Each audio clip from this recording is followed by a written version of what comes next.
पीछे आ जाते हैं और इसका पीछे ये जो इसका स्टैंड है वो आपको दिखाने से पहले मैं आपको कुछ बताना चाहता हूँ। एक रेडियो लेता हूँ अपने हाथ में। ये रहा हमारा कॉर्डसन का DX286। इसका आप स्टैंड देखिए दोस्तों, ये बहुत नन्हा मुन्ना सा स्टैंड है जिसका कॉन्फिडेंस नहीं डेवलप होता कि यार ये स्टैंड इतनी चीज़ को ले पाएगा कि नहीं ले पाएगा। परंतु ये मुझे लगता है कि मैंने अभी ऑन ही छोड़ रखा है वॉल्यूम कम करके, तो इसको साइड में रखते हैं अभी।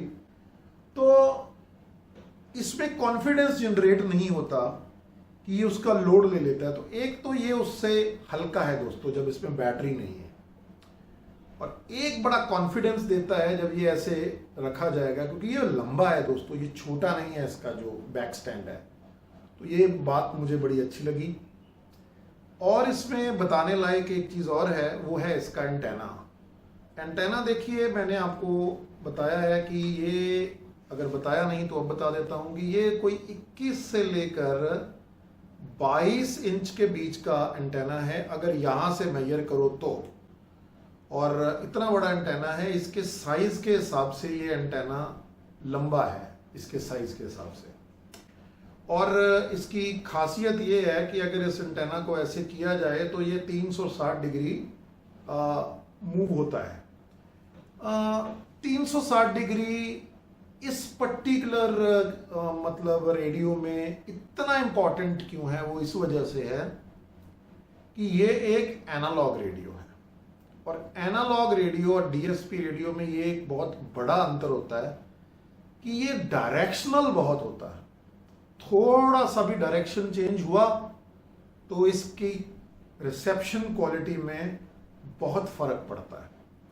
तो बहुत सारे रिव्यूअर्स जब ऐसे रेडियो को एक जगह पे रख के रिव्यू करते हैं, तो दोस्तों मैं आपको मेरे माध्यम से ये कहना चाहता हूँ कि वो एक सही रिव्यू करने का तरीका इस रेडियो का तो नहीं है।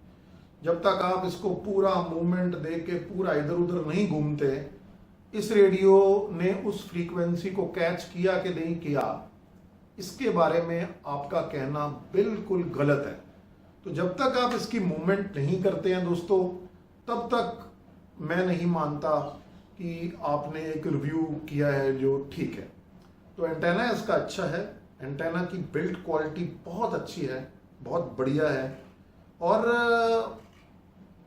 मैं ये कहूँगा कि एंटेना का थोड़ा ख्याल रखा करें, थोड़ा इसको साफ सूफ करके अंदर बाहर डालें। नहीं तो हिंदुस्तान में इतनी मिट्टी है कि इन थोड़े थोड़े जो इसके अलग यूनिट्स रहते हैं, टेलीस्कोपिक यूनिट्स रहते हैं, उन यूनिट्स के अंदर दोस्तों मिट्टी चले जाने के कारण बड़ी खरखराहट सी होती है जब इसको हम अंदर बाहर करेंगे। तो 360 डिग्री का ये है जो बहुत ही अच्छी बात है। अब बात करते हैं इसके स्केल के अंदर एक ऐसी चीज की जो आज तक किसी रिव्यूअर ने टच ही नहीं की। अब इसके 2 पॉइंट्स ऐसे हैं जो बहुत इंपॉर्टेंट है, किसी ने आज तक उनको टच नहीं किया। मैं स्केल को आपके पास लेके आता हूं। आप ना यहां पर एक काले से रंग की स्केल है, उसको अच्छी तरह से देखिएगा।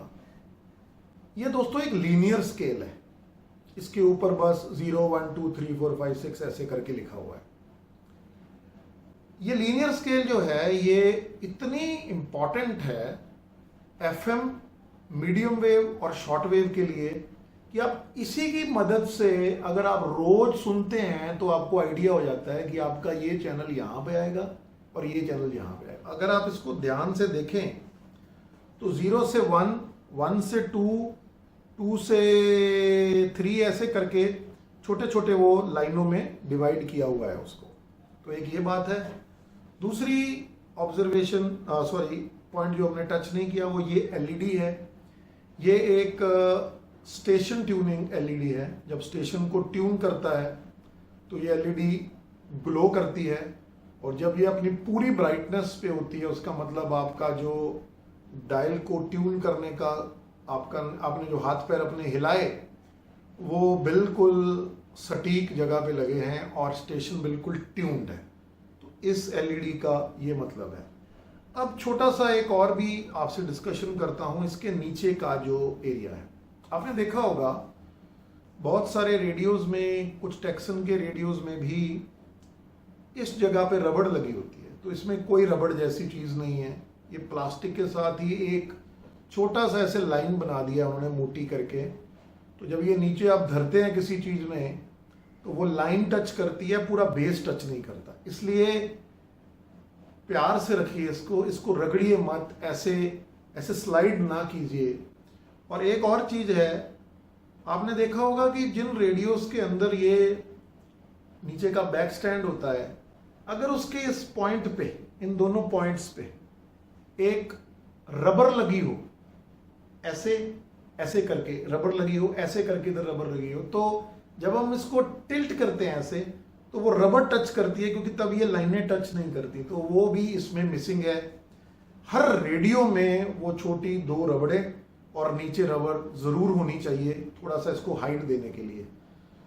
तो नॉर्मली ये बड़ा हल्का रेडियो है। जब तक आप इसमें सेल नहीं डालते, तो अगर आप इसका एंटेना खोल के कहीं रख देंगे, थोड़ी सी भी विंड ब्लो होगी तो ये गिरने का इसका चांस रहेगा दोस्तों।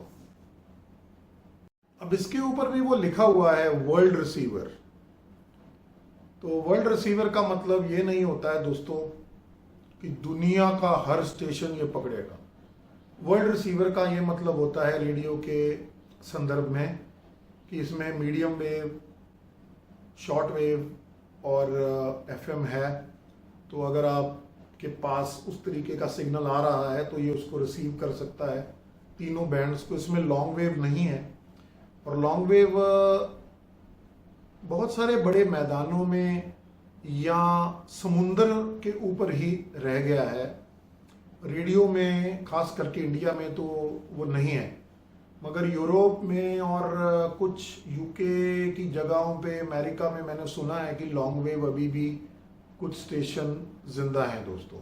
तो वर्ल्ड रिसीवर से इसका ये मतलब है, वो मतलब नहीं है जो कई बंदे सोचते हैं दोस्तों। तो ठीक है दोस्तों, 2 मेरे पास अब सेल्स हैं जो कि सेकेंडरी बैटरीज हैं 1.2 वोल्ट वाली। तो अप्रॉक्सीमेटली 2.4 वोल्ट इसको ड्राइव करने को मिलेगी, प्रॉपर 3 वोल्ट नहीं मिलेगी। तो जो हाथ में है अभी उसको लगा के छत पे जाते हैं और इसका कुछ अलग अलग स्कैनिंग करके देखते हैं, एफएम का बैंड, मीडियम वेव का बैंड और शॉर्ट वेव का बैंड। अगर अभी बाहर बहुत अंधेरा नहीं हुआ है, और अगर अंधेरा हो गया है दोस्तों तो कल सुबह जाऊंगा और एक छोटी सी जो यहाँ का एंटेना, एफएम एंटेना हमने बनाया लास्ट वीडियो में, उसके साथ इसको कैसे ट्यून करेंगे उसके बारे में भी अभी चर्चा करते हैं बैंड स्कैनिंग से पहले। तो चलिए पहले इसमें सेल्स डालते हैं। तो वो देखिए, ये कपड़े को ऐसे लंबा खींचिए, इधर को नेगेटिव है इधर को पॉजिटिव है। तो एक सेल डालिए और सेल को इसके अंदर भेज दीजिएगा यूं इसको पकड़ के। अब ये देखिए, ये दोबारा फिर बाहर को आ गया है कपड़ा। और अब दूसरा सेल लीजिए, कपड़े को दबाते हुए आप इसको यहाँ से प्रेस कीजिए, तो ये सेल हमारा लग गया अच्छी तरह से। और कपड़ा इसके ऊपर से ऐसे रैप करके इसका कवर बंद करते हैं।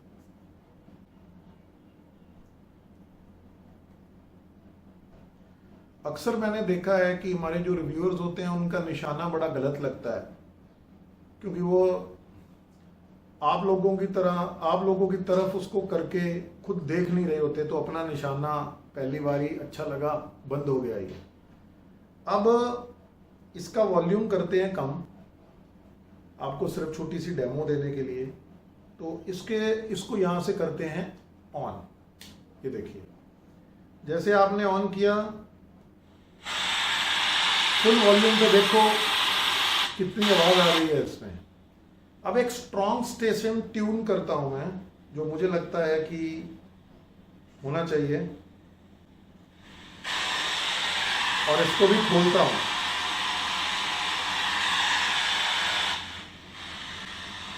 ये छोटी सी डेमो के लिए आपको।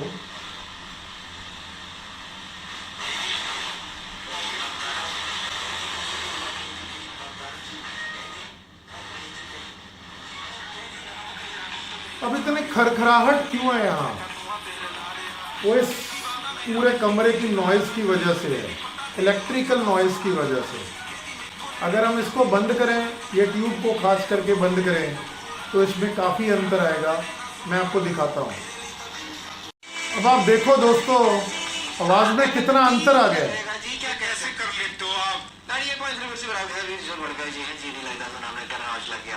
बैंड स्कैनिंग ट्राई करने से पहले एक जो इसका मेन नॉब है, ये जो इसका बैंड सिलेक्टर है, उसके बारे में चर्चा करते हैं। बैंड जो सिलेक्टर स्विच है वो मैं आपको प्रॉपरली दिखाता हूं। तो इसमें आप ध्यान दीजिएगा, इस साइड पे और इस साइड पे, दोनों साइडों पे, ये दोनों साइडें हैं जो इसकी, यहाँ पर एक अंदर से ना टोआ सा दे रखा है उन्होंने, यानी कि थोड़ा सा अंदर को इनग्रेव्ड है। बहुत सारे रेडियोज में जब आप बैंड के स्विच की सिलेक्शन करते हैं तो एक लाइट सी जलती रहती है। इसमें ऐसा कुछ नहीं है। इसमें वो जो 2 पॉइंट्स हैं, देखिए अगर मैं इसको एफएम की तरफ करता हूँ तो वो एफएम के बिल्कुल ऊपर को आ गई है, और अगर मैं थोड़ा सा एक स्टेप इधर को करूँ तो वो मीडियम वेव के ऊपर आ गई है ये वाली स्विच, मगर अभी भी वो शॉर्ट वेव पे नहीं पहुंची। जब मैं इसको इधर करूंगा तो वो शॉर्ट वेव 1 पे आएगी, 2, 3, 4, 5, 6, 7, 8, 9 ऐसे करके एंड तक 10 तक वो जाती है। तो मेरा आपको ये कहना है कि एक रिव्यूअर का ये ओपिनियन था कि इसका बैंड सेलेक्टर स्विच ठीक ठीक है। मुझे तो इसका बैंड सेलेक्टर स्विच ए क्लास लगता है, कोई दिक्कत ही नहीं है। ना ज़्यादा हार्ड है ना सॉफ्ट है, अच्छी टेक्टाइल लुक फील देता है, टिक टिक टिक टिक टिक, और इंडिकेटर्स भी दोनों बहुत अच्छे हैं जो सारे जीवन में कभी नहीं खराब हो सकते।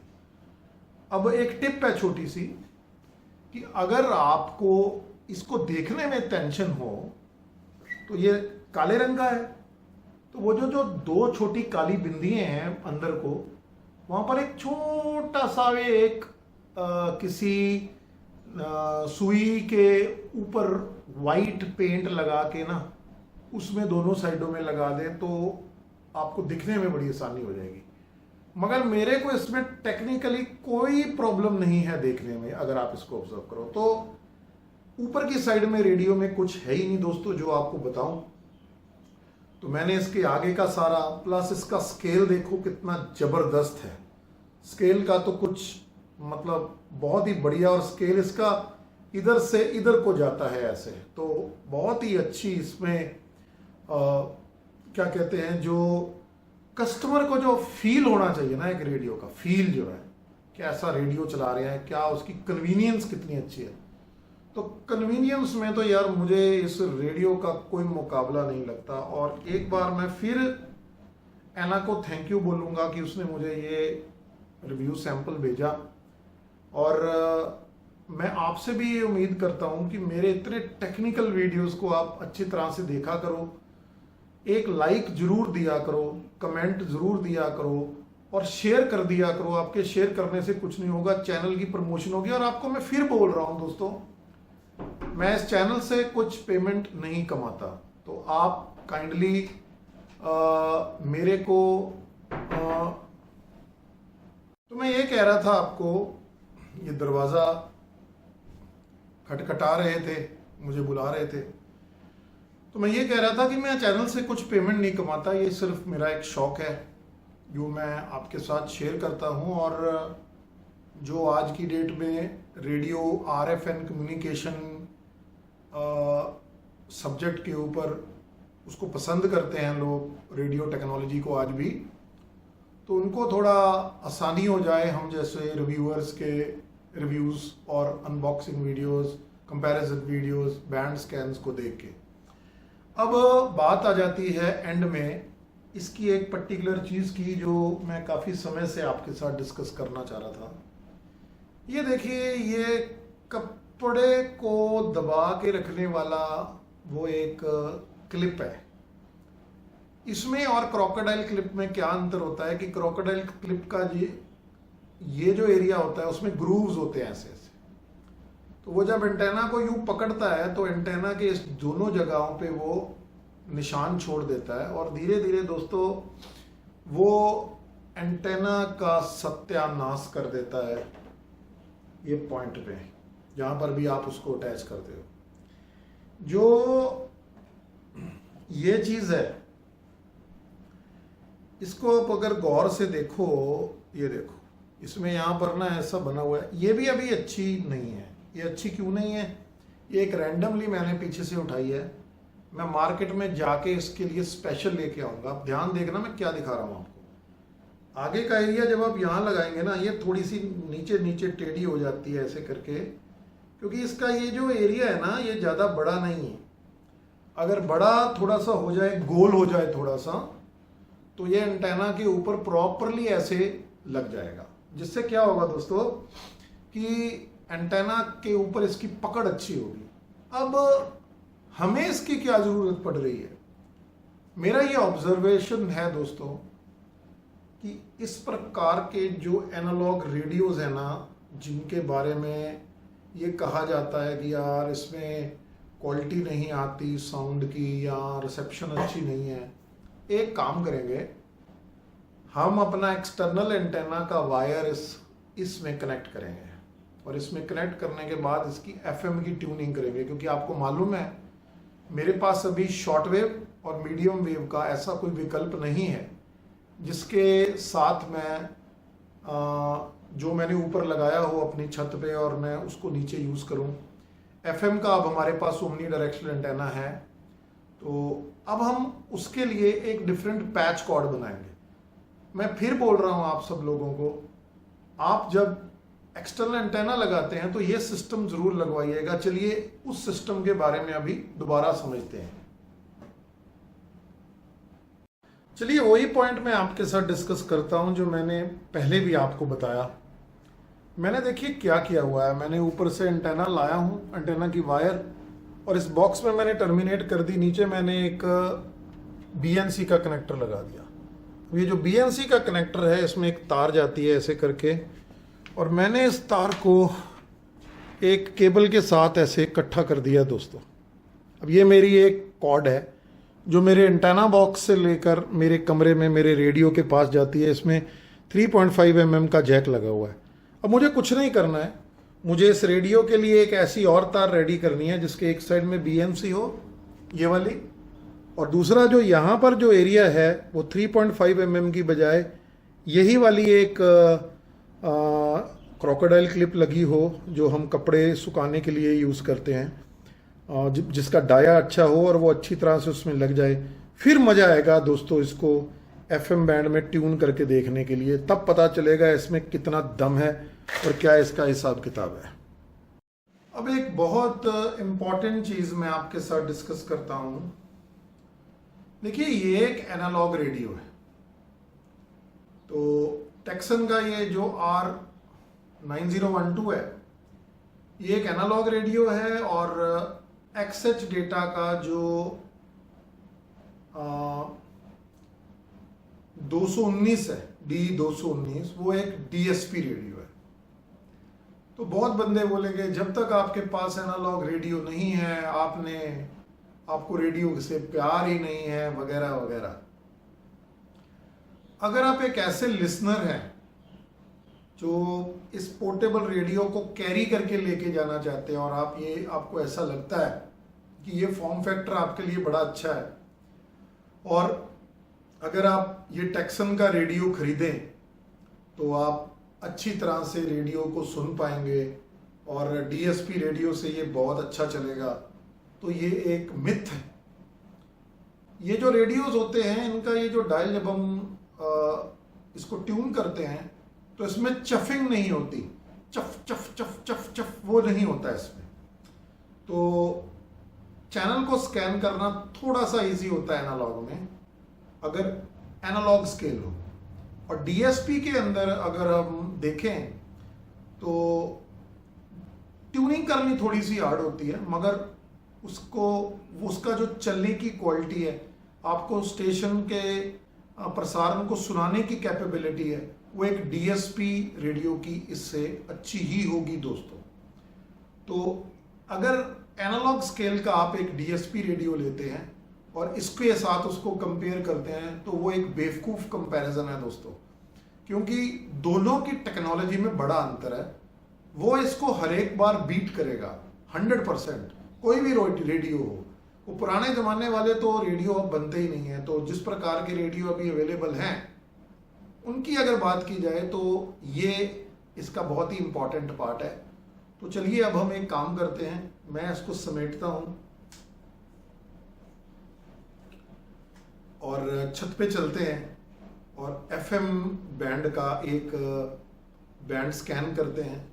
और इससे जाने से पहले एक और छोटी सी ऑब्जर्वेशन मेरी है, इसका आपने ये एंटेना देखा है दोस्तों, जब बंद करके इसको यहाँ रखते हैं कोई नीचे ऊपर नहीं है, बिल्कुल स्ट्रेट लाइन में लगता है। क्या मतलब, एक एक बरीकी चीज का टेक्सन वालों ने नोट किया हुआ है, मजा आ जाता है ऐसी क्वालिटी को देखकर। प्लास्टिक इसकी काफी अच्छी है दोस्तों, बिल्ड क्वालिटी सॉलिड है इस रेडियो की, ये घटिया सी प्लास्टिक वाला रेडियो नहीं लगता मेरे दोस्तों। चलिए छत पे चलते हैं। चलो दोस्तों, पहले आपको थोड़ा साइट सीइंग कराते हैं, नज़ारा दिखाते हैं हमारी लोकेलिटी का। ये देखो सन नीचे निकल रहा है, क्या मस्त चीज़ है। और ये रहा हमारा एफएम का एंटेना बहुत पास में, और इधर हमारा पार्क आ गया, ये कुछ ट्रीज़ लगी हुई हैं। तो चलिए वीडियो को स्टार्ट करते हैं ऊपर और बैंड स्कैनिंग चालू करते हैं। तो चलिए दोस्तों, हमने अपने सिलेक्शन स्विच को एफएम पे कर दिया है। और मज़ेदार बात यह है कि हमारे कंट्री के अंदर 76 मेगाहर्ट्ज़ से लेकर 88 मेगाहर्ट्ज़ तक कुछ नहीं आता।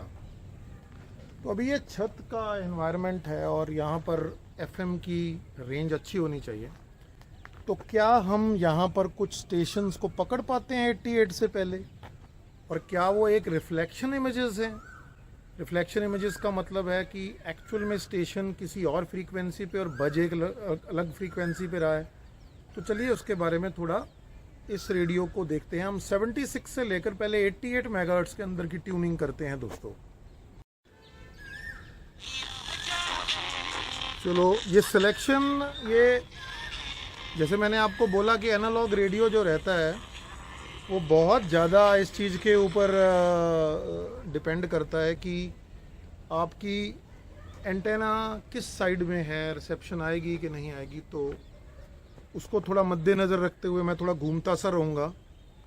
अभी हम 76 से चालू करते हैं यहाँ पे। तो चलिए थोड़ा वॉल्यूम बढ़ाते हैं। 76 से मैंने चालू की।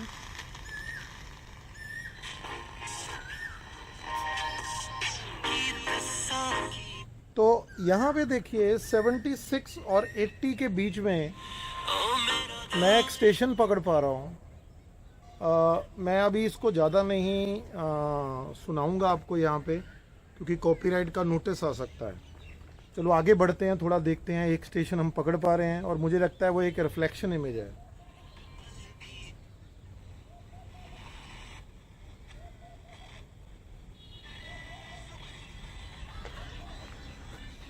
एक और आ रहा है यहाँ पे, ये थोड़ा 80 के पास में है मगर इतना सुनाई नहीं दे रहा। और जो ट्यूनिंग की हमारी एलईडी है वो भी कोई बहुत ज़्यादा इंडिकेट नहीं कर रही उसको। चलो आगे बढ़ते हैं।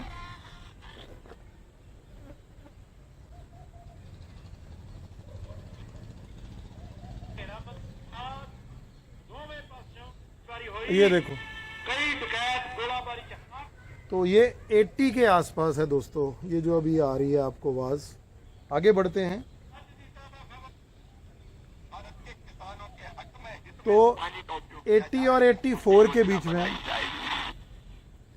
तो दोस्तों मैं इसको ज़्यादा नहीं करना चाहता, क्योंकि मुझे लगता है कि ये रिफ्लेक्शन इमेजेस ही हैं। एक जब हम प्रॉपर समीक्षा करेंगे ना एफएम की, तब हम ऊपर लेके आएंगे अच्छे किसी एफएम रेडियो को, और फिर हम थोड़ा सुनेंगे कि क्या वो भी इन फ्रीक्वेंसियों में कुछ कैच करता है, और अगर कैच करता है तो वो क्या है। अब टाइम ना ज़्यादा वेस्ट करते हुए, क्योंकि 2-2.5 मिनट हमारे बीत चुके हैं, हम इसको 88 के पास लेके आते हैं और ट्यूनिंग चालू करते हैं अपनी। थोड़ी वॉल्यूम बढ़ाता हूँ।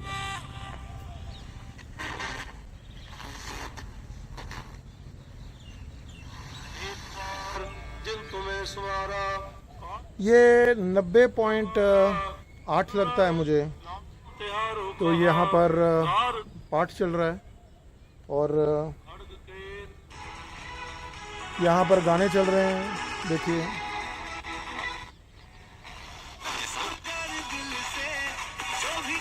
अब यहाँ पर आप देख रहे हो दोस्तों, वो जो खरखराहट सी नीचे होती है वो यहाँ नहीं होती है बिल्कुल इस रेडियो के अंदर। क्यों?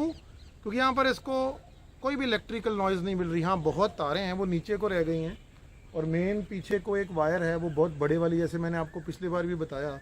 मगर उससे क्या फ़र्क पड़ता है दोस्तों, ये काफ़ी दूर है। देखो कितने अच्छे अच्छे स्टेशन है।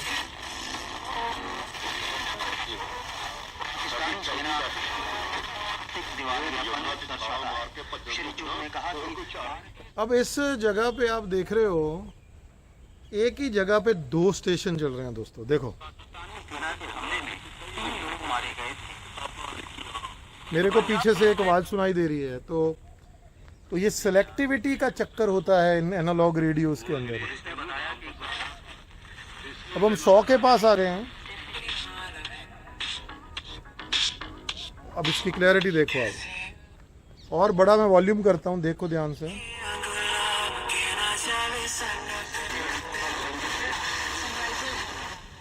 तो जो मैंने नीचे आपको ऑब्जर्वेशन दी कि 76 से 108 का स्केल होने की वजह से वो बड़ी टाइट हो गई हैं सारी चीज़ें, तो वो बिल्कुल इसमें ऐसा ही है।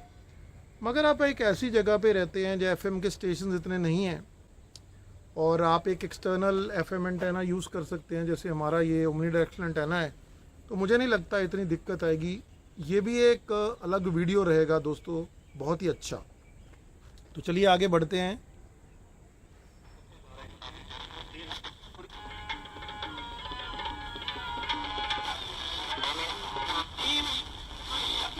बहुत पास में है। ये विविध भारती हमारा, नहीं ये देशभक्त रेडियो, सॉरी, बहुत क्लियर चलता है देशभक्त रेडियो यहाँ पे, कमाल है। तो मुझे ऐसे लगता है दोस्तों कि ये जो अपना एंटेना है, जब इस एंटेना की हाइट के ऊपर मैं थोड़ा वर्कआउट करूँगा ना, तो एफएम की क्वालिटी में 4 चांद लग जाएगा। अभी भी नीचे 4 चांद लगा हुआ है, आपने लास्ट वीडियो देखा तो DX286 में क्या मज़ेदार मैंने चीज़ें पकड़ी। बट मुझे लगता है, और वो बहुत जल्दी आने वाला है। आज मेरी उन भाई साहब से बात हो गई है जिनका मैं प्रोडक्ट उसके लिए यूज़ करना चाहता हूँ, और मैं उनको थैंक यू बोलना चाहता हूँ इस वीडियो के माध्यम से भी, कि आप एक डिफरेंट बंदों के लिए वो प्रोडक्ट बनाते हैं, और आपने मेरी बात सुनी, समझी, और मुझे एक रिव्यू सैंपल देने के लिए आप तैयार हुए। मुझे लगता है हफ्ते भर में वो रिव्यू सैंपल मेरे पास आ जाएगा। यही नहीं, मैंने उनको ये भी बोला कि सर मैं गांव में भी इसको लगाना चाहता हूं। तो उन्होंने मुझे फिर आश्वासन दिया कि अमरवीर जी, जब भी आपको एक और यूनिट चाहिए होगा, हम आपको एक और यूनिट भी प्रोवाइड करेंगे। तो बहुत बहुत थैंक यू आपका। उनका मैं नाम, कंपनी का नाम, सब कुछ उस वीडियो में बताऊँगा, जिसमें हम इसको सारे को मॉडिफाई करेंगे यहाँ पर। तो चलिए अब हम मीडियम वेव के बैंड स्कैन पे पहुंचते हैं। मैंने कभी छत पे आके मीडियम वेव नहीं चलाया, देखते हैं कैसे परफॉर्मेंस देता है। वॉल्यूम बढ़ाते हैं और मीडियम वेव पे कर देते हैं इसको। और मैं एक चीज़ नोट करता हूँ, पहले इसको वॉल्यूम को बढ़ाते हैं। देखिए खरखराहट इसमें अभी भी है, क्योंकि वो पीछे जो लाइन है वो बहुत ज़बरदस्त, बहुत ज़्यादा बड़ी लाइन है वो, तो वो है पीछे लाइन, उससे फ़र्क तो डेफिनेटली पड़ता होगा। पर चलो थोड़ी ट्यूनिंग करके चेक करते हैं। 525 की तरफ ले जाता हूँ मैं, और चलिए स्टार्ट करते हैं। मैं घूमता हूँ थोड़ा थोड़ा।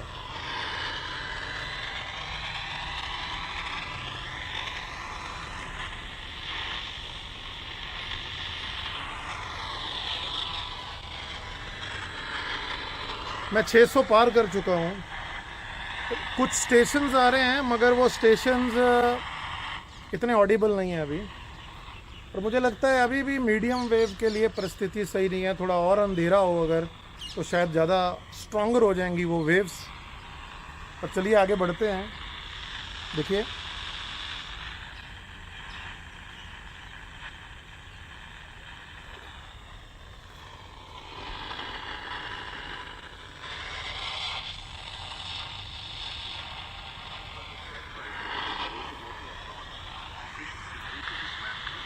यहाँ पर मुझे एक स्टेशन आ रहा है 800 के आसपास, 800 के आगे ही होगा वो।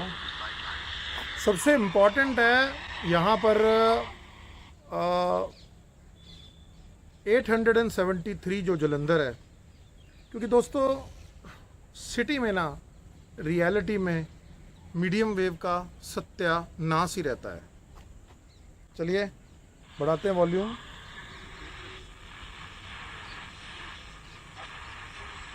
यहाँ भी स्टेशन है।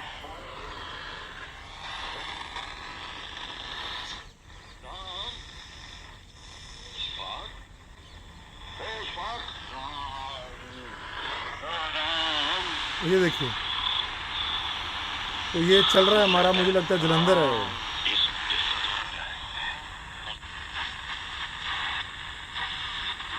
और अब मेरा फेवरेट स्टेशन, मैंने आज तक कभी उसको ट्यून करके यहाँ नहीं देखा, वो है 918 किलोहर्ट्ज़ सूरतगढ़, जिसको मैं इतना मिस करता हूँ कि मैं आपको बता नहीं पाता। तो देखते हैं अगर वो ट्यून होता है तो। मुझे लगता है ये वो स्टेशन है, और थोड़ा सा इस जगह करने में आता है।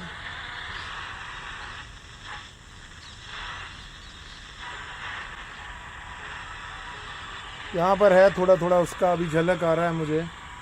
तो आगे बढ़ते हैं, आगे 1000 के आसपास पहुँच गए हैं।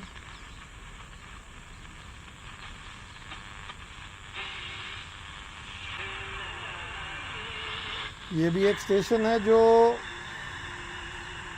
1200-1300 के बीच में होगा। बड़ा सिलेक्टिव है ये, देखो।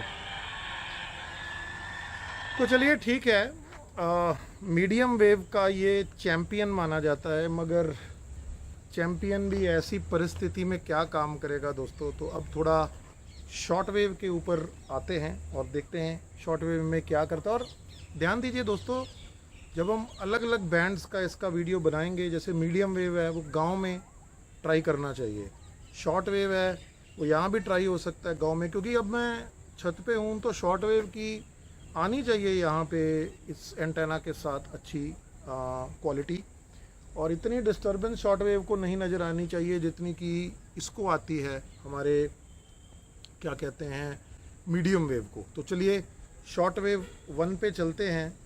शॉर्ट वेव 1 जो इसमें है वो स्केल पे दिया हुआ है 3.7 से लेकर 4.10 तक, देखिए।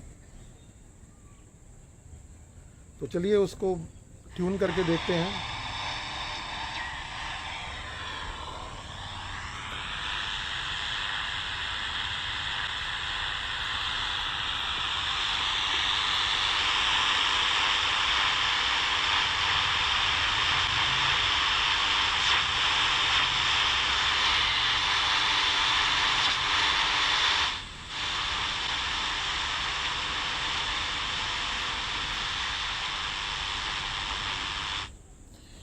तो जो 75 मीटर्स का SW1 है उसमें मुझे कुछ नहीं मिला, और मैं नीचे भी जब चेक करता हूँ तो एक चैनल सा आता है 3 समथिंग पे, बाकी टाइम पे भी डिपेंड करता है। तो चलिए 60 मीटर बैंड पे इसको मूव करते हैं SW2 पे, और मैं अब रिवर्स में चलता हूँ। वो 4.65 से लेकर 5.11 तक है, ये देखिए। चलो उसकी ट्यूनिंग करते हैं, उल्टा चलेंगे।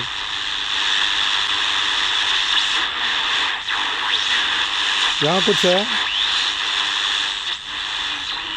यहाँ भी आ रहा है। ये भी देखो कितना सिलेक्टेबल है। यहाँ देखो कितना ज़्यादा डिपेंड करता है आप किधर को पॉइंट कर रहे हैं।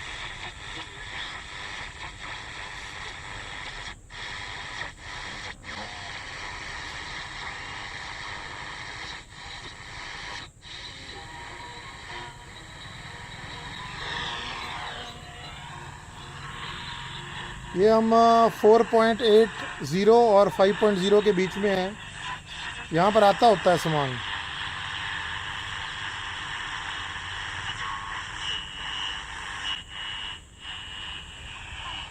बहुत श्रिल सी आवाज़ आती है यहाँ पर दोस्तों। मुझे ऐसे लगता है कि ये जो इलेक्ट्रिकल नॉइज़ है जिसकी मैंने आपको लास्ट वीडियो में बात की, ये डेफिनेटली यहाँ बड़ा इम्पैक्ट करती है। तो इस जगह के ऊपर मैं एक एंटेना लगाने वाला हूँ शॉर्टवेव का। मुझे नहीं पता कि वो कैसे चलेगा, मगर जब तक बनाएंगे नहीं और ट्राई नहीं करेंगे तो पता नहीं लगेगा। चलिए आगे बढ़ते हैं। तो SW3 पे 49 मीटर बैंड है, और 49 मीटर बैंड पे बहुत स्टेशंस आ रहे हैं दोस्तों। मैंने अभी ट्राई किया है चीटिंग करते करते। चलिए अब हम माइग्रेट करते हैं SW4 पे, जो 6.90 से लेकर 7.35 तक जाता है, और जिसको हम 41 मीटर बैंड बोलते हैं। चलिए देखिए कितने स्टेशन आ रहे हैं इसमें।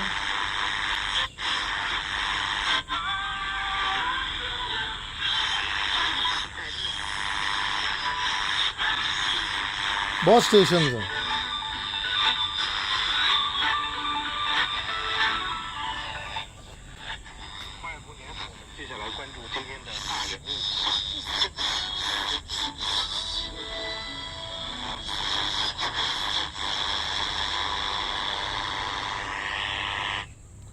चलिए अगले बैंड पे चलते हैं, विच इज़ 31 मीटर बैंड। और 31 मीटर बैंड इसमें 9.25 से लेकर 9.95 तक है। देखते हैं क्या चलता है उसमें।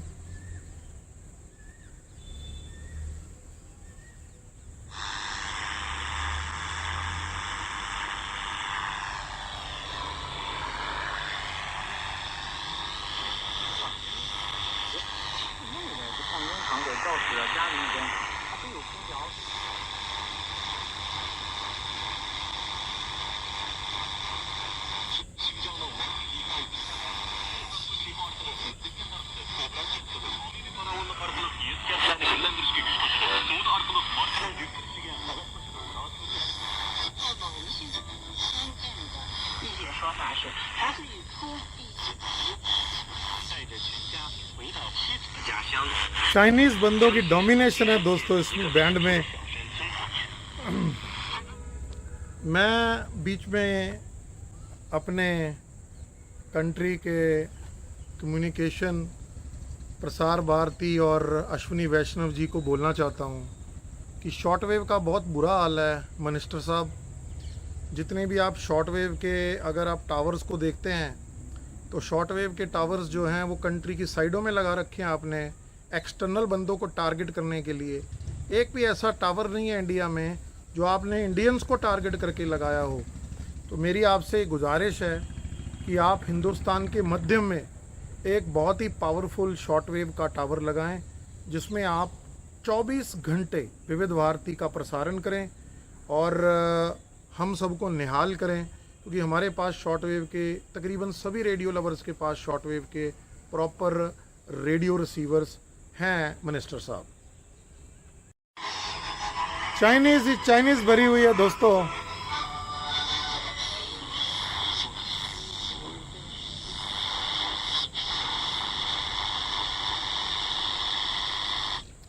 चलिए अब 31 मीटर से आगे बढ़ते हैं, 25 मीटर पे चलते हैं। 55 से लेकर 12.05 तक का स्केल है इसका। Let's start.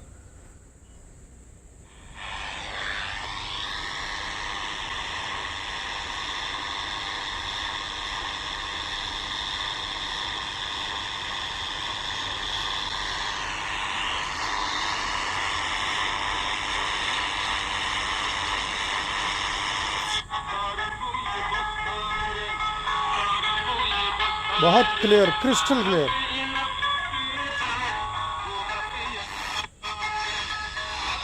ग्यारह 11.9 के आसपास है स्केल में ये।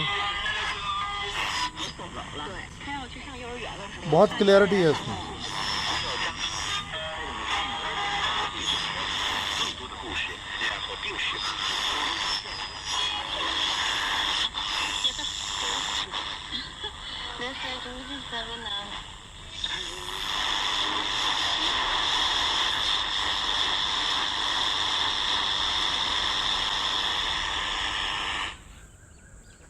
तो चलिए 25 मीटर भी हो गया। अब सारे मीटर बैंड्स की स्कैनिंग करने का कोई तुक नहीं बनता। जिस दिन हम इसको करेंगे ढंग से, उस दिन we will do this properly. और अब बाकी तो अंधेरा है, मगर मैं बड़ा अच्छा नज़र आ रहा हूँ इसमें।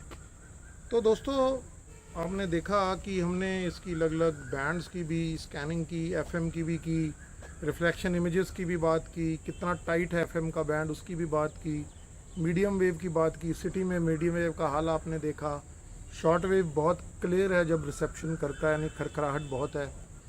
तो ये आपकी लोकेशन पे डिपेंड करता है। अगर आपकी लोकेशन ऐसी जगह पे है जहाँ मीडियम वेव की रिसेप्शन अच्छी आ जाती है, जैसे चंडीगढ़ में 34 सेक्टर का जो मैदान है, उसमें अगर मैं जाता हूं तो मुझे मीडियम वेव का रिसेप्शन बहुत अच्छा मिलता है दोस्तों। किस रेडियो के साथ, मैंने इस रेडियो के साथ तो नहीं ट्राई किया, मगर ये मेरी जनरल ऑब्जर्वेशन थी वहाँ जब मैं अपना रेडियो लेके वहाँ पर जाता था।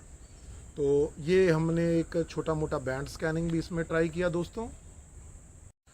तो दोस्तों, इस वीडियो में हमने टेक्सन का R9012 का बहुत डिटेल में डिस्कशन किया, बैंड स्कैनिंग किया, छोटे छोटे इसके पॉइंट्स वो डिस्कस किए।